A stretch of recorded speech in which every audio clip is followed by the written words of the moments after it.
سمت جرأت و ہمت کا ہے اظہار، سیدھی بات روایات صحافت کا علم بردار، سیدھی بات۔ ناظرین گرامی السلام علیکم ورحمۃ اللہ وبرکاتہ۔ سیدھی بات کے تازہ ترین پرائم ٹائم میں آپ لوگوں کا استقبال ہے۔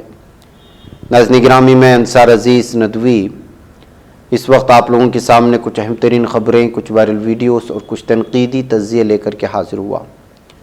ناظرین گرامی تمہیدی تفصیلات میں گئے بغیر میں آپ لوگوں سے درخواست کر لیتا ہوں جو ہمیشہ سے آپ سے کی جاتی ہے، نیچے اس کی تفصیلات ہے، ادارے کو مضبوط کریں، لوگوں کو ادارے سے جوڑیں۔ آئیے ناظرین گرامی سب سے پہلے یو پی کے نوئیڈا چلتے ہیں، جہاں پر ایک ویڈیو وائرل ہو رہی، بلکہ سی سی ٹی وی کیمرہ میں کہ یہ فوٹیج ہے جو اس وقت وائرل ہو کر کے پیش کی جا رہی ہے۔ بتایا جا رہا ہے کہ ایک سینئر ایگزیکٹو جو ایک پرائیویٹ کمپنی میں کام کرتا ہے، وہ ریپ کیس کا ایک ملزم ہے، اس کو یہاں پر ایک اپارٹمنٹ سے نکلتے ہوئے سیکورٹی پرسنل یعنی سیکورٹی گارڈ روکنے کی کوشش کی، تو کس طرح سے جو ہے اس پر چڑھاتے ہوئے کار کو وہ بھاگنے کی کوشش کی۔ اس کے بعد اور بھی دیگر لوگ آئے لیکن سب پر جو ہے کار چڑھانے کی کوشش کی ہے۔ بتایا جا رہا ہے کہ یہ ریپ کیس کا ملزم ہے، اس پر ریپ کے الزامات ہیں، اس کو روکنے کی کوشش ہوئی تھی۔ نوئیڈا سیکٹر 120 کی یہ ویڈیو ہے جو اس وقت مختلف تبصروں کے ساتھ ایک پولیس سیکورٹی گارڈ سب لوگوں نے روکنے کی کوشش کی لیکن وہ کار چڑھاتے ہوئے فرار ہونے میں کامیاب ہوا۔ ناظرین گرامی آئیے اب وشاکھاپٹنم ریلوے اسٹیشن جو نیا بننے والا ہے اس کی کچھ تصویری جھلکیاں دیکھ لیتے ہیں۔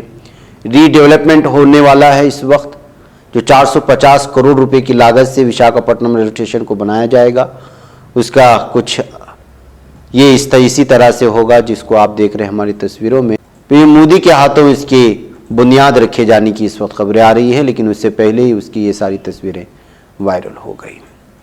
ناظرین گرامی گنگا جمنی تہذیب ہے یا زبردستی مسجد کے سامنے یا مسجد پر قبضہ کرنے کا یہ طریقہ کچھ کہا نہیں جا سکتا۔ ایک تصویر اس وقت سامنے آ رہی ہے الگ الگ تبصروں کے ساتھ، کسی نے جو ہے گنگا جمنی تہذیب کہہ کر کے اس کا الگ ہی مضحکہ خیز انداز میں شیئر کرنے کی کوشش کی۔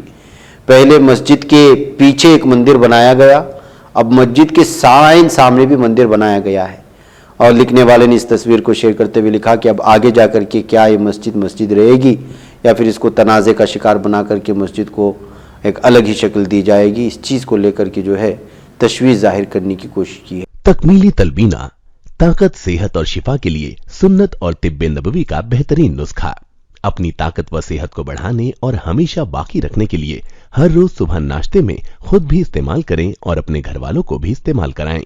اسی طرح آپ اپنے علاقے میں تکمیلی تلبینہ کا بزنس کر کے ہر مہینے 15 سے 25 ہزار روپے تک آسانی سے کما سکتے ہیں۔ مزید جانکاری حاصل کرنے کے لیے ابھی کال کریں 9890963757۔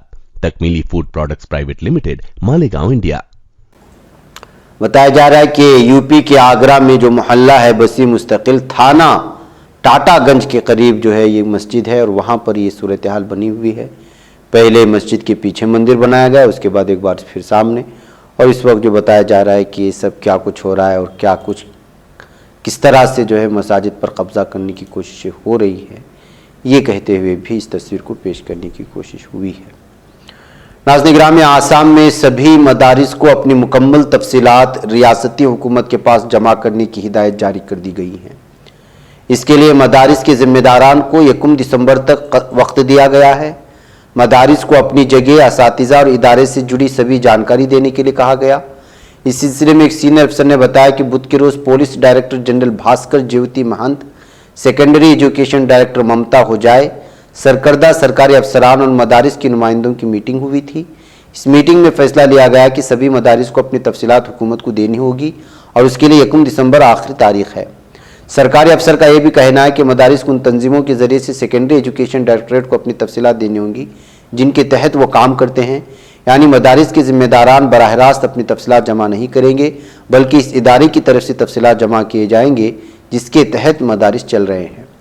ناظرین گرامی آپ کو معلوم ہونا چاہیے کہ رواں سال کے شروع میں آسام کے کچھ مدارس میں پڑھا رہے اساتذہ پر انگلیاں اٹھائی گئی، تب سے لے کر کے اب تک لگاتار اساتذہ کو، علماء کرام کو